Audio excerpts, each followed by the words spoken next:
तो कहानी है एक मशहूर यूट्यूबर की जिसे लोग द नाइट हंटर के नाम से जानते थे। यही थी उसकी फेमस टैगलाइन। उसका सीधा सा मानना था कि भूत सिर्फ दिमाग का वहम है। यह है स्वस्तिक उर्फ द नाइट हंटर। उसका बस एक ही मिशन था, भूतिया जगहों का पर्दाफाश करना। अब उसे मिली एक नई चुनौती। एक सब्सक्राइबर ने उसे एक बदनाम भूतिया अनाथालय में जाने को कहा। वहां के लोग कहते थे कि रात में बच्चों की आवाजें सुनाई देती हैं, लेकिन स्वस्तिक को इन सब पर बिल्कुल यकीन नहीं था।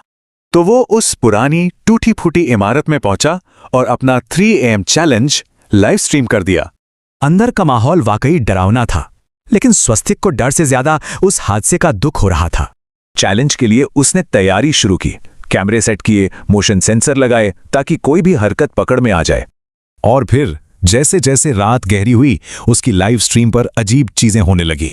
पहले एक सेंसर बजा, फिर एक साथ 3, और देखते ही देखते माहौल और भी ज्यादा तनावपूर्ण होता गया। उसने अपना थर्मामीटर देखा तो हैरान रह गया। तापमान अचानक 24 से गिरकर 16 डिग्री हो गया था। अब लाइव चैट में लोग उसे फेक कहने लगे, पर उसने साफ कहा, मैं यहां सबूत बनाने नहीं, उन्हें झुठलाने आया हूं। लेकिन फिर फर्नीचर अपने आप हिलने लगा और पहली बार स्वस्तिक के चेहरे पर असली डर दिखाई दिया। अब कहानी उस मोड़ पर पहुंची जहां सच ने सबको हिलाकर रख दिया। और घड़ी में बजे 3:33। चैलेंज का सबसे खौफनाक पल। अचानक कैमरे की स्क्रीन पर उसे अपने पीछे कोई दिखा। सफेद साड़ी में एक बूढ़ी औरत जिसकी आंखें एकदम सफेद थीं। वो फौरन पलटा, पर वहां कोई नहीं था। वो साया सिर्फ स्क्रीन पर दिख रहा था और उसे घूरे जा रहा था। व्यूअर्स भी उसे देख पा रहे थे और लाइव चैट में कमेंट्स की जैसे बाढ़ आ गई, भागो।